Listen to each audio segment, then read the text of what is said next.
Shalom umat Tuhan, selamat pagi, selamat bertemu dalam kasih Tuhan. Walaupun dengan media online, tapi kita percaya bahwa Tuhan terus memelihara hidup kita.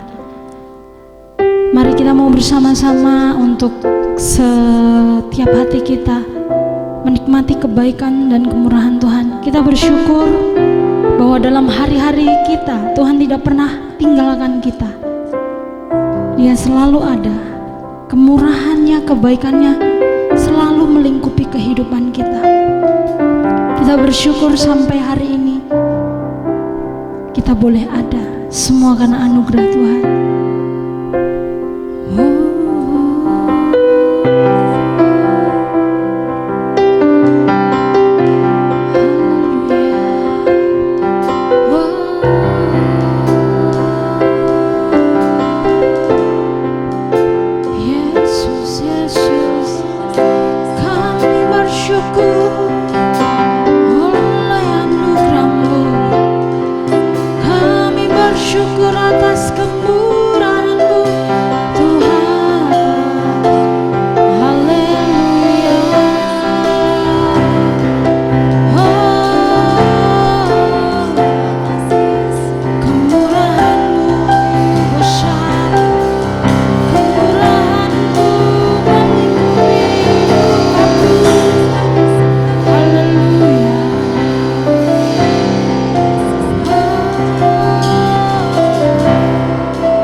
Oleh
Anugerah-Mu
Shalom, selamat pagi, selamat hari Minggu buat seluruh jemaat Tuhan, warga kerajaan surga yang ada di Metro, WJ Para, dan juga yang ada di Bandar Sakti. Kita bersyukur bahwa di awal bulan, di minggu pertama ini kembali kita berjumpa, masih di dalam ibadah online. Berdoa supaya dalam bulan ini juga setelah tanggal 15, tepatnya tanggal 23 minggu ketiga bulan ini, kita sudah dapat memulai ibadah bersama-sama di gedung gereja, tentunya dengan melakukan hal-hal yang perlu kita lakukan sesuai dengan protap yang diberikan oleh pemerintah melalui gugus COVID Corona. Dan biarlah setiap kita mempersiapkan diri kita. Baik, pada pagi hari ini pesan Tuhan buat kita yang terambil dari kitab Kejadian pasal yang ke-6 sampai pasalnya yang ke-9. Ini berbicara tentang riwayat Nuh. Ada beberapa hal yang perlu kita perhatikan dari kehidupan Nuh untuk kita dapat pelajari bagaimana kita untuk kita aplikasikan dalam kehidupan kita saat ini. Tapi sebelumnya mari kita tundukkan kepala dan kita mulai berdoa. Bapa dalam surga, di dalam nama Yesus kami bersyukur bahwa pagi hari ini kami boleh kembali bersama-sama beribadah kepada Tuhan, memuji, menyembah, meninggikan dan mengagungkan Tuhan. Tiba saatnya kami mau merendahkan hati kami dan meneduhkan pikiran kami untuk mendengarkan firman Allah. Berfirmanlah kepada kami siap untuk mendengarkannya. Roh Kudus berkati dan urapi kami semua, sehingga setiap kami boleh diberkati oleh Tuhan, sehingga setiap kami yang menerima kebenaran firman Tuhan, kami mudah memahami dan kami mudah mengerti, dan kami dapat mempraktekannya dalam kehidupan kami sehari-hari, sehingga hidup yang kami hidupi adalah hidup yang penuh dengan pengalaman-pengalaman bersama-sama dengan Tuhan. Berkati dan urapi hamba-Mu sehingga hamba boleh menyampaikan apa yang menjadi isi hati dan pikiran Tuhan dengan sederhana, sehingga setiap kami yang mendengar kami mudah untuk memahaminya. Terima kasih Bapa. Di dalam dan demi nama kami berdoa dan kami sambut firman Tuhan. Haleluya. Nah, saudaraku yang terkasih di dalam Tuhan, kita pagi hari ini belajar dari kehidupan Nuh. Karena firman Tuhan berkata di dalam Injil Matius di pasal yang ke-24, dimulai ayat yang ke-37, di mana Yesus sendiri memberikan nasihat supaya kita berjaga-jaga. Dikatakan demikian, sebab sebagaimana halnya pada zaman Nuh, demikian pula halnya kelak pada kedatangan Anak Manusia.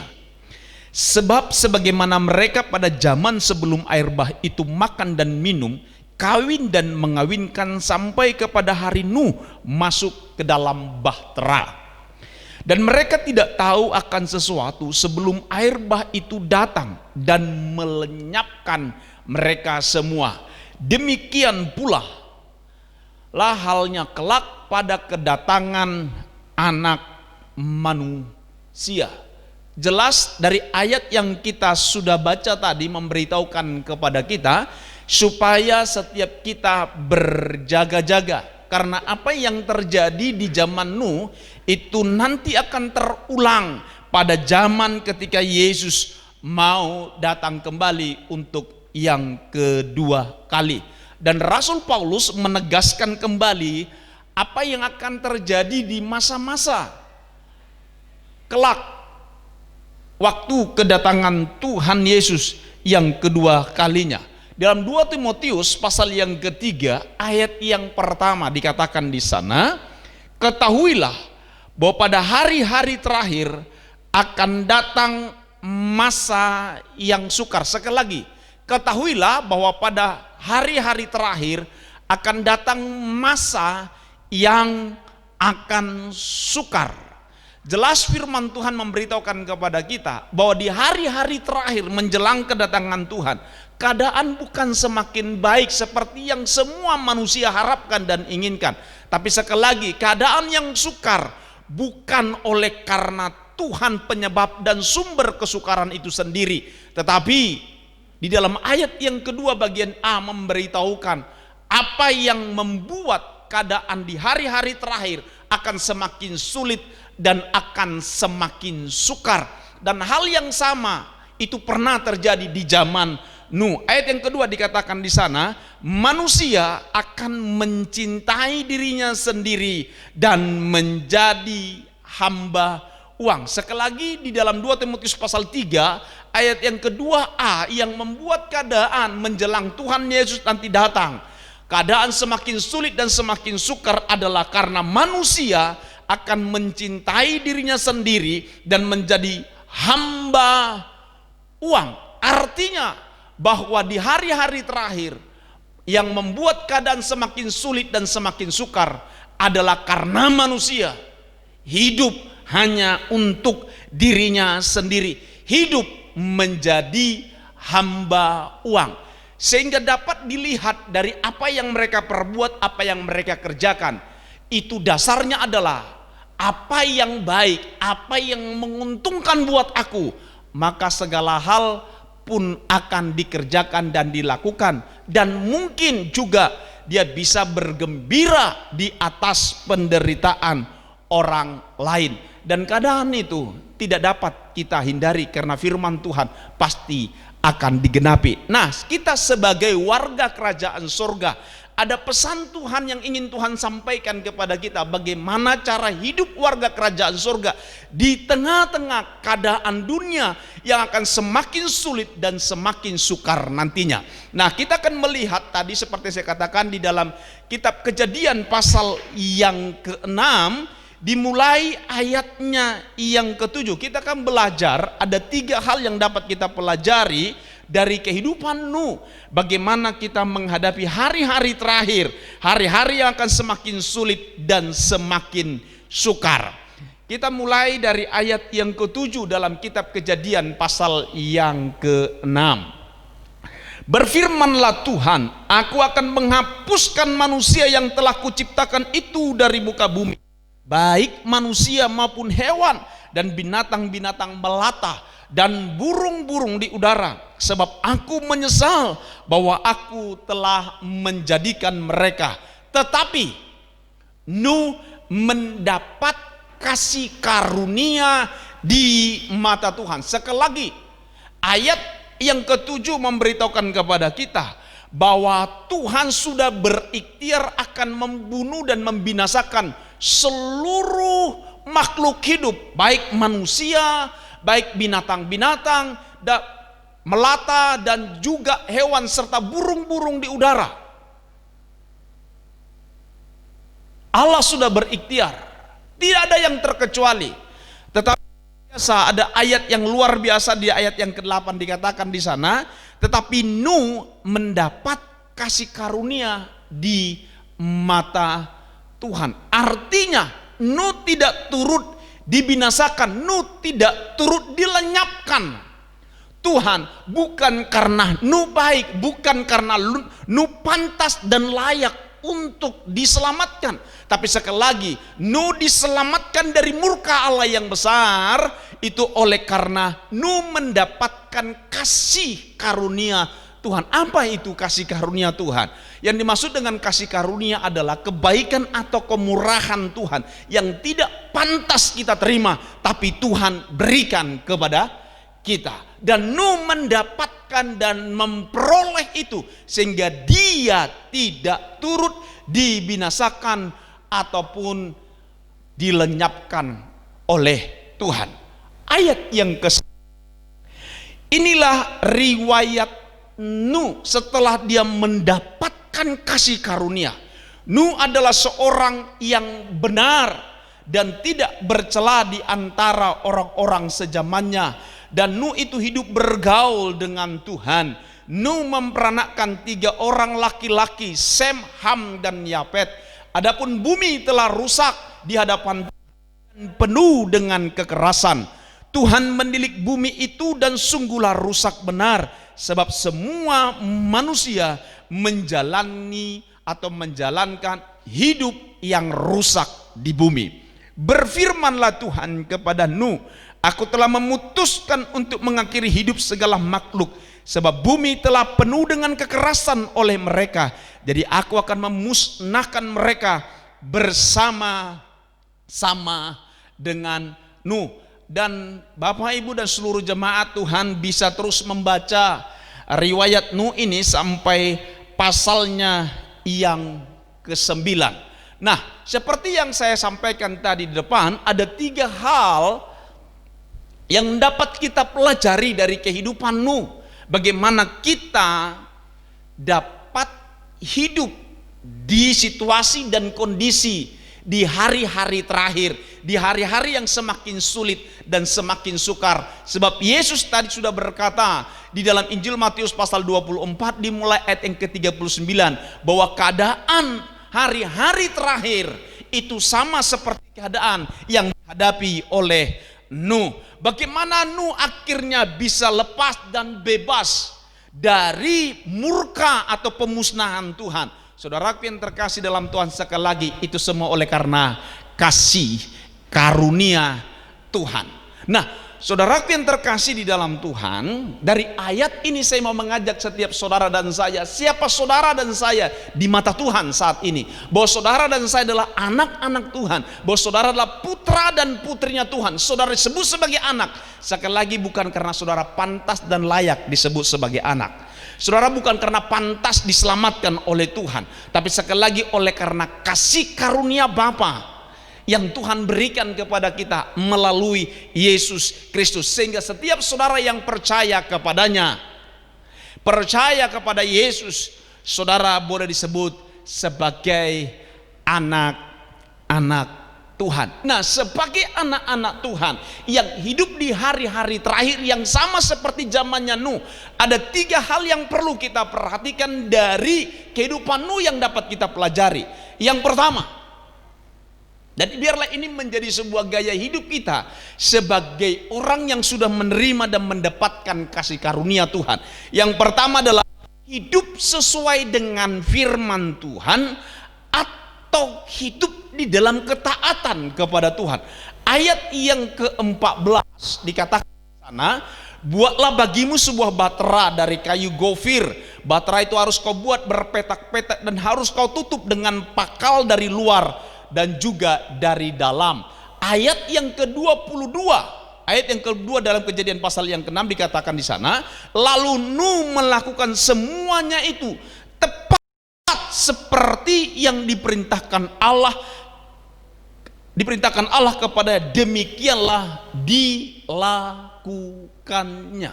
Jadi saudara yang terkasih di dalam Tuhan, apa yang harus kita lakukan dan kita kerjakan sebagai putra dan putri Tuhan, sebagai anak-anak Tuhan yang sudah mendapatkan anugerah kasih karunia daripada Tuhan, yaitu supaya saudara dan saya hidup sesuai dengan firman Tuhan atau hidup di dalam ketaatan kita kepada Tuhan. Ketaatan kita, perhatikan di sini, ketaatan kita bukan lagi karena kita untuk peroleh atau mendapatkan sesuatu dari Tuhan, bukan.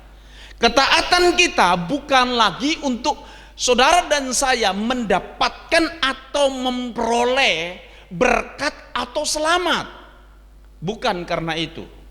Tetapi ketaatan kita yang kita kerjakan dan kita lakukan adalah karena saudara dan saya mau menyenangkan dan menyukakan hati Bapa. Ini yang dikerjakan dan dilakukan oleh Nuh. Ketaatan Nuh untuk melakukan seluruh perintah Tuhan yang diperintahkan kepadanya bukan karena, sekali lagi, bukan karena supaya dia diselamatkan, dibebaskan dari murka Tuhan, bukan. Karena dia tahu dia sudah dibebaskan, dia sudah dilepaskan, dia sudah ditetapkan dan dipilih oleh Tuhan. Oleh karena itu dia dikatakan ayat yang ke-8, mendapatkan kasih karunia Tuhan. Jadi ketaatan Nuh di sini bukan lagi untuk mendapatkan berkat, bukan lagi supaya diselamatkan. Saudara kasih, kita juga sebagai warga kerajaan, sebagai putra dan putrinya Tuhan. Tuhan rindu saudara juga melakukan hal yang sama. Kita mau hidup taat kepada Bapa di surga, bukan supaya kita ingin mendapatkan atau memperoleh sesuatu dari Bapa, tapi kita mau menyenangkan dan menyukakan hati Bapa kita di surga. Saya berikan contoh. Di rumah Si Samuel ini dia ngerti atau tahu betul apa yang membuat saya senang. Yaitu apa, saudaraku yang terkasih? Membuat motor ataupun mobil saya itu tetap kelihatan bersih. Setiap pagi, karena dia perhatikan, mungkin saya rutin manasi motor 2-3 menit, terus dia memperhatikan saya memanasi mobil. Sebelum manasi saya melihat oli dan lain sebagainya, baru saya panaskan. Saudaraku yang terkasih di dalam Tuhan, mungkin Samuel memperhatikan itu. Dan saudaraku yang terkasih, hari-hari ini saya tidak perlu lagi melakukan rutinitas itu. Kenapa? Samuel ketika dia melihat ada kunci motor dan kunci mobil di gantungan, dia sudah ambil dan dia sudah kerjakan itu. Saudaraku yang terkasih di dalam Tuhan, ketika saya mengetahui apa yang dilakukan oleh Samuel, saya tersenyum, saya disukakan olehnya. Dan saudaraku yang terkasih, Samuel lakukan itu bukan karena dia ingin mendapatkan apa-apa dari saya, bukan. Tapi saya tahu dia lakukan itu karena dia ngerti itu adalah hal yang menyenangkan dan menyukakan hati tulangnya. Dan saya mau mengajak setiap saudara dan saya, mari kita menyelidiki firman Tuhan, kita mengetahui apa yang menjadi kerinduan Tuhan, bukan untuk supaya kita mendapatkan sesuatu dari Tuhan, tetapi karena kita mau menyenangkan dan menyukakan hati Tuhan. Jadi hal yang pertama yang dapat kita pelajari dari Nuh, yaitu hiduplah di dalam ketaatan atau hiduplah sesuai dengan firman Tuhan, bukan oleh karena untuk mendapatkan sesuatu, tapi oleh karena kita mau menyenangkan dan menyukakan hati Tuhan. Amin. Yang kedua, apa yang dapat kita pelajari dari Nuh, supaya kita yang hidup di hari-hari terakhir ini, di keadaan yang semakin sulit dan semakin sukar ini, kita masih tetap dapat menikmati kehadiran Tuhan, menikmati kemurahan Tuhan, dan menikmati semua kebaikan Tuhan di dalam hidup kita. Ayat yang kedua yang dapat kita pelajari adalah bagaimana Nuh adalah seorang pribadi yang memprioritaskan Tuhan dalam hidupnya. Apa yang dimaksud dengan memprioritaskan Tuhan? Apa yang dimaksud dengan memprioritaskan Tuhan dalam hidup kita? Saudaraku yang terkasih, ketika saya terus mempelajari dan membaca, saudaraku, saya menyimpulkan orang yang memprioritaskan Tuhan adalah orang yang membangun kesadaran. Perhatikan, saya ulangi, adalah orang yang membangun kesadaran tentang kehadiran Tuhan dalam hidupnya setiap hari dan setiap saat. Saudaraku yang terkasih di dalam Tuhan, Alkitab mencatat Nuh menyelesaikan membangun bahtera ini lebih kurang 100 tahun. Di dalam Kejadian pasal 5 ayat yang ke-32 dikatakan di sana, Nuh setelah berumur 500 tahun dia memperanakkan Sem, Ham, dan Yafet. Dan di pasal yang ke-7, saudaraku yang terkasih, dikatakan di sana ayat yang ke-6, Nuh berumur 600 tahun ketika air bah datang meliputi bumi. Jadi dengan kata lain, Nuh menyelesaikan bahtera, membangun bahtera yang diperintahkan oleh Tuhan kepadanya, itu memakan waktu lebih kurang 100 tahun. Saudaraku yang terkasih di dalam Tuhan, apa yang membuat Nuh akhirnya bisa dan berhasil membangun bahtera yang Tuhan perintahkan kepada dia sesuai seperti yang Tuhan perintahkan tadi?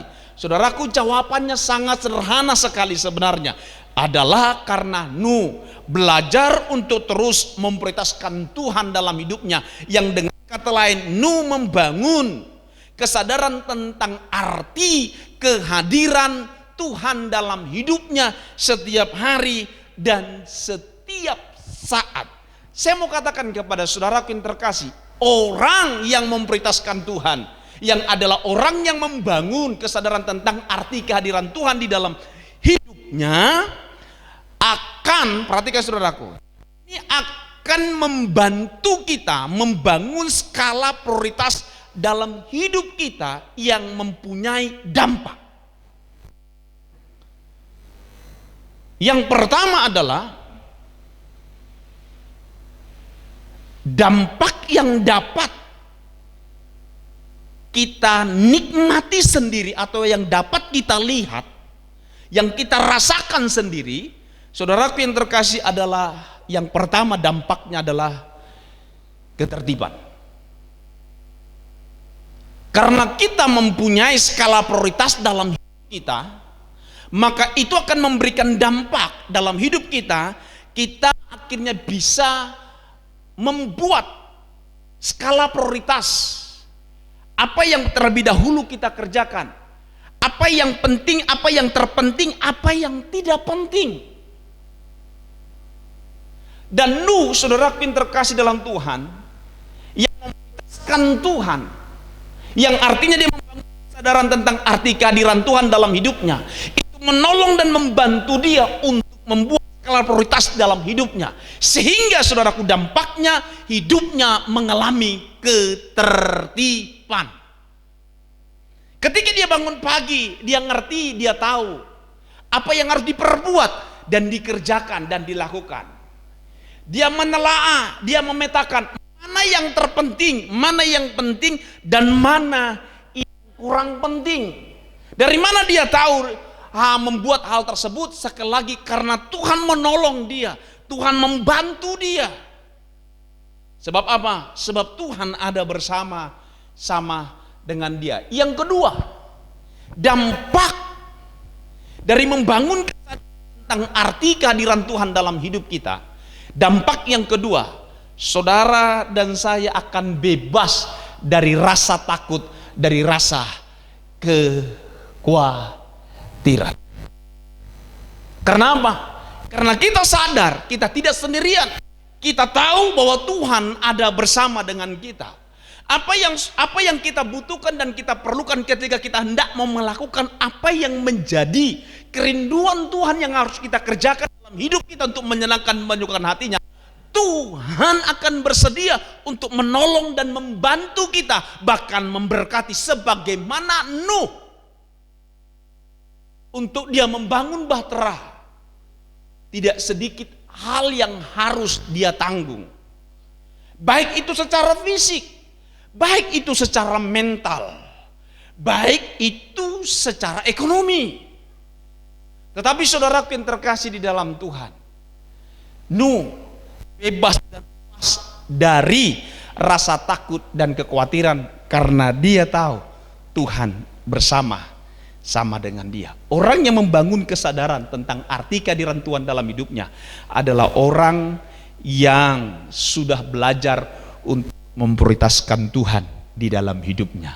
Yang ketiga, dampak dari orang yang membangun kesadaran tentang arti kehadiran Tuhan dalam hidupnya adalah menikmati damai sejahtera yang dunia tidak mungkin bisa berikan. Ada ketenangan yang begitu kuat, yang begitu dalam hatinya. Karena apa? Karena Tuhan ada bersama dia sebagai penolong, sebagai pembela atas hidupnya. Saudaraku yang terkasih di dalam Tuhan, saudara bayangkan Nuh mendapatkan perintah membangun bahtera di atas gunung. Saudara bayangkan Nuh membangun bahtera di mana pada zaman itu hujan belum pernah turun. Dan saudara bayangkan apa menjadi respon dan reaksi orang-orang yang ada di sekitar di sekelilingnya. Tapi perhatikan, Nuh bisa tetap tinggal diam dan tenang dan melakukan apa yang menjadi perintah Tuhan dalam hidupnya. Itu semua karena damai sejahtera Tuhan yang memerintah hati dan pikirannya. Walaupun dia mungkin diejek, walaupun mungkin dia diolok-olok, walaupun mungkin dia dicaci maki, ditertawai, dijauhi, dimusuhi dan lain sebagainya oleh karena dia melakukan perintah Tuhan. Saudara yang terkasih, Nuh tetap tinggal dalam shalom, tetap tinggal dalam damainya Tuhan. Kenapa bisa demikian? Sekali lagi, karena Nuh membangun kesadaran tentang arti kehadiran Tuhan di dalam hidupnya. Orang yang membangun arti kehadiran Tuhan dalam hidupnya adalah orang yang sudah belajar memprioritaskan Tuhan dalam hidupnya. Amin. Yang ketiga yang dapat kita pelajari dari Nuh, yaitu bahwa Nuh hidup di dalam penyembahan. Sekali lagi, Nuh hidup dalam penyembahan. Berapa banyak kita mempunyai pemahaman dan pengertian yang dimaksud dengan hidup di dalam penyembahan?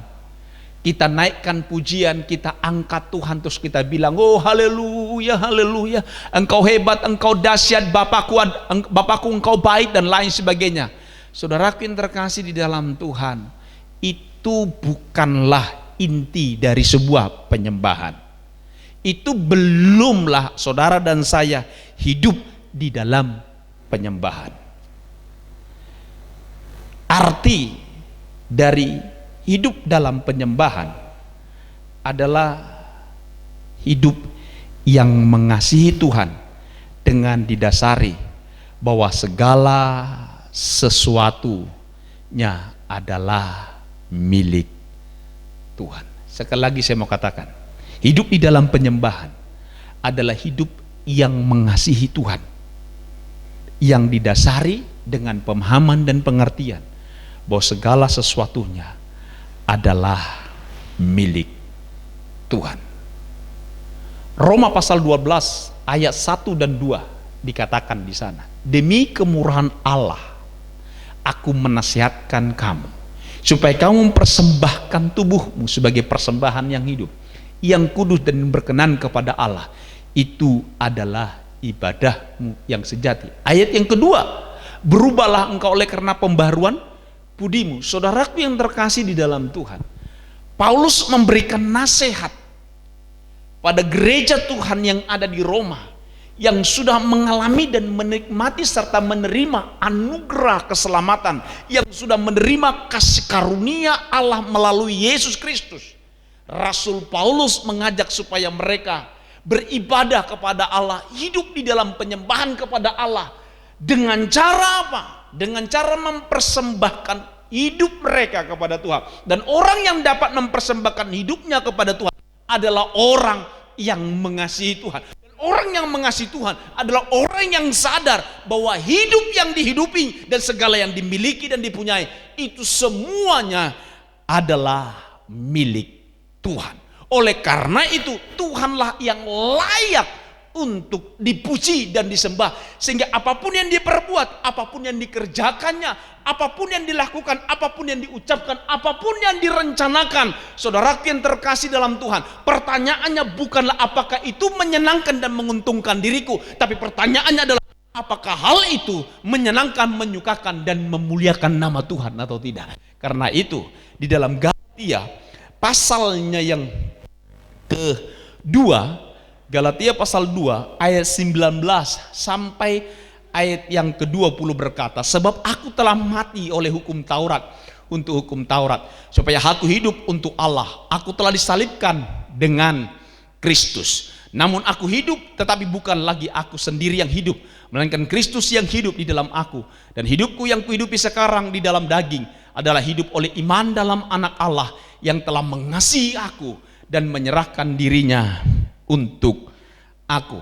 Orang yang hidup di dalam penyembahan adalah orang yang sadar dan mengerti bahwa hidupnya bukan miliknya lagi, tapi adalah milik Kristus. Orang yang menyadari bahwa segala sesuatu yang dimiliki dan dipunyai adalah milik dan kepunyaan Tuhan. Sehingga saya percaya kalau kita memahami dan mengerti ini, pujian dan penyembahan yang kita naikkan kepada Tuhan adalah pujian yang berangkat dan berasal dari hati yang sungguh-sungguh mengasihi Tuhan, oleh karena kekagumannya akan kasih anugerah yang sudah sangat besar sedia terima dari Tuhan. Inilah yang membuat Nuh bisa hidup bertahan di tengah-tengah zamannya yang sudah sangat-sangat rusak, yang dimana pada saat itu mereka tidak peduli dengan yang lainnya, apalagi dengan Tuhan. Saudaraku, mereka hanya asik dengan diri mereka sendiri. Dan firman Tuhan mengingatkan sekali lagi kepada kita, hal yang sama akan terjadi di hari-hari terakhir, di mana manusia hanya asik dengan dirinya sendiri, tidak peduli dengan Tuhan, apalagi dengan sesamanya. Itulah yang membuat keadaan di hari-hari terakhir akan semakin sulit, semakin sukar. Dan biarlah melalui kehidupan Nabi Nuh ini kita sungguh-sungguh dapat belajar 3 hal yang saya sebutkan tadi.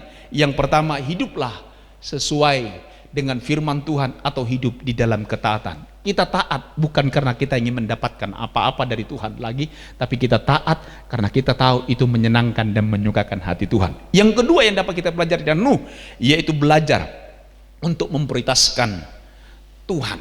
Memprioritaskan Tuhan artinya membangun kesadaran tentang arti kehadiran Tuhan di dalam hidupnya setiap hari dan setiap saat.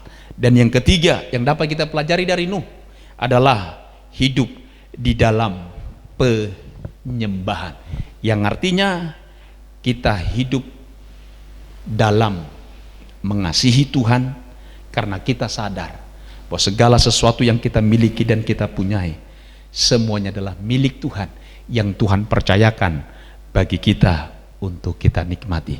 Biarlah kita seluruh jemaat Tuhan boleh memahami dan boleh mengerti apa yang menjadi kerinduan Tuhan di dalam situasi dan kondisi yang kata firman Tuhan, yang dimana masa-masa yang akan datang itu semakin sulit dan semakin sukar.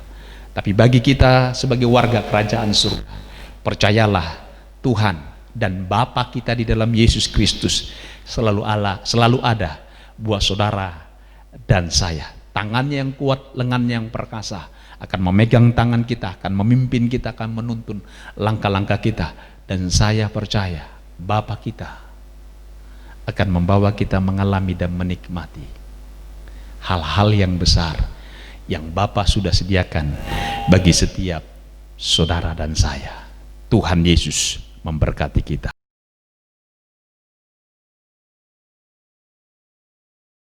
Haleluya. Shalom. Ini adalah minggu pertama di mana setiap kita akan melakukan perjamuan kudus. Dan perjamuan kudus ini adalah merupakan sebuah peringatan tentang kematian Kristus, tentang kasihnya yang begitu besar bagi kita. 2000 tahun yang lalu kematiannya menjadi titik awal sebuah perjanjian yang baru bagi setiap kita, di mana saudara dan saya tidak lagi berada di bawah kutuk, tapi saudara berada dalam sebuah perjanjian berkat oleh karena Kristus Yesus Tuhan. Saudara dan saya bukan lagi orang-orang yang terkutuk, tapi saudara orang-orang yang diberkati oleh Tuhan. Baik, mari Bapak Ibu Saudara yang terkasih dalam Tuhan, angkatlah roti yang ada di tangan kanan kita tinggi di atas kepala dan dengarkan firman Tuhan sebelum kita memakannya. Sebab apa yang telah kuteruskan kepadamu telah kuterima dari Tuhan, yaitu bahwa Tuhan Yesus pada malam waktu ia diserahkan mengambil roti. Sesudah itu ia mengucap syukur atasnya, ia memecahkannya dan berkata, inilah tubuhku yang diserahkan bagi kamu, perbuatlah ini menjadi peringatan akan aku. Bukankah roti yang ada di tangan kanan kita ini adalah merupakan persekutuan dengan tubuh Kristus? Amin. Mari kita makan dalam nama Yesus. Haleluya. Terima kasih Tuhan. Ku bersyukur Bapa, bahwa tubuhmu yang hancur dan terpecah-pecah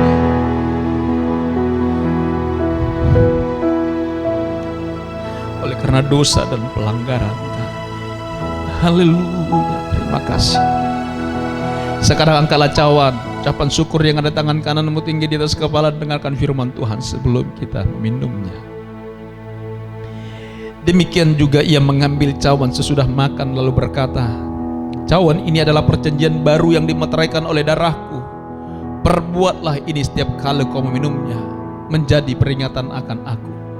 Bukankah cawan ucapan syukur yang ada di tangan kanan kita ini adalah merupakan persekutuan dengan darah Kristus? Mari kita minum dalam nama Yesus. Haleluya. Haleluya. Haleluya. Terima kasih Tuhan. Terima kasih. Haleluya. Haleluya.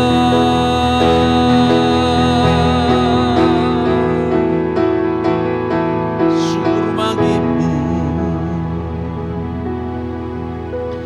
Terima kasih buat tubuh dan darahmu. Terima kasih buat perjamuan kudus ini yang kembali membawa kami untuk mengingat tentang kasih-Mu yang begitu besar,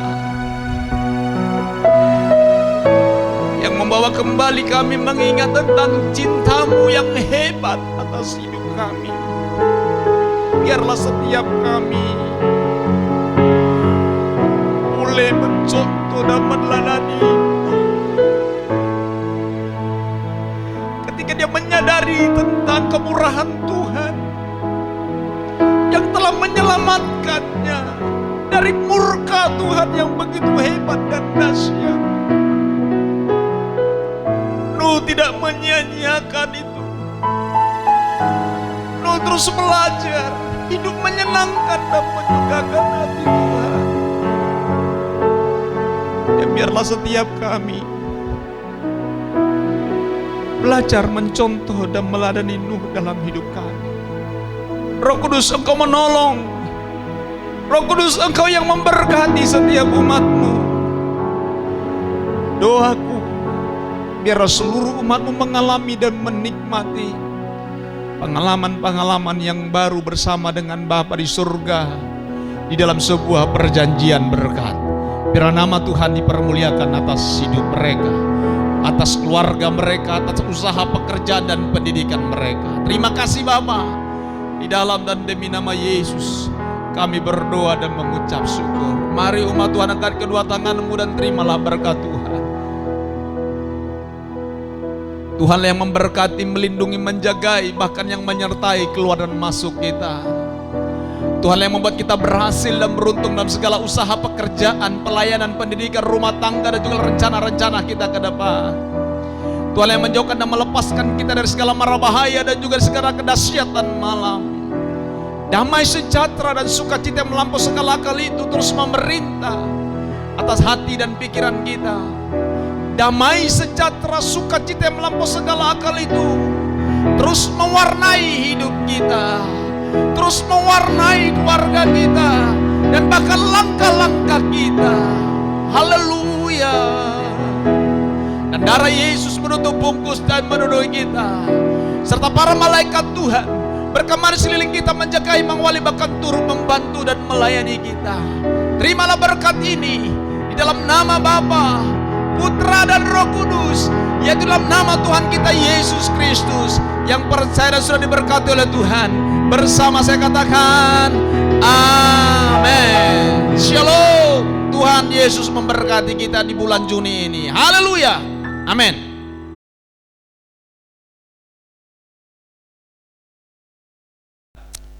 Shalom jemaat Tuhan yang terkasih di dalam nama Tuhan Yesus Kristus. Kita akan mendengarkan warta gereja sepekan. Yang pertama, mari kita sama-sama berdoa untuk bangsa dan negara kita. Yang kedua, seluruh jemaat Tuhan mempersiapkan diri untuk kembali beribadah dengan mengikuti protap yang sudah ditetapkan oleh pemerintah. Dan yang ketiga, seluruh pelayan Tuhan tetap berdoa supaya hidup kita lebih dipakai Tuhan lagi, luar biasa lagi. Dan yang bertugas maupun yang tidak bertugas di minggu depan, semuanya diharapkan hadir karena kita ada pertemuan dengan Bapak Gembala kita. Dan yang keempat, bagi yang mau memberikan persembahan maupun persembahan persepuluhan, dapat mentransfer ke rekening gereja yang tertera di layar. Yang kelima, mari kita semua tetap jaga kesehatan, sayangi diri, sayangi keluarga, tetap berdoa, percaya kepada Tuhan. Tuhan Yesus memberkati. Haleluya. Tuhan itu baik bagi setiap kita. Dari hari-hari kita ada Tuhan yang bersama dengan kita. Bukti karya-Mu nyata. Amin. Dari hari ke hari besar cinta-Mu nyata. Dari generasi ke generasi Kau angkat sakitku, Yesus Tuhan. Kau angkat beban hidupku, Tuhan Yesus. Sungguh baik, sangat baik, teramat baik, Tuhan Yesus. Tuhan Yesus, sungguh dahsyat, amin. Sangat dahsyat, teramat dahsyat. Haleluya. Engkau dahsyat Tuhan.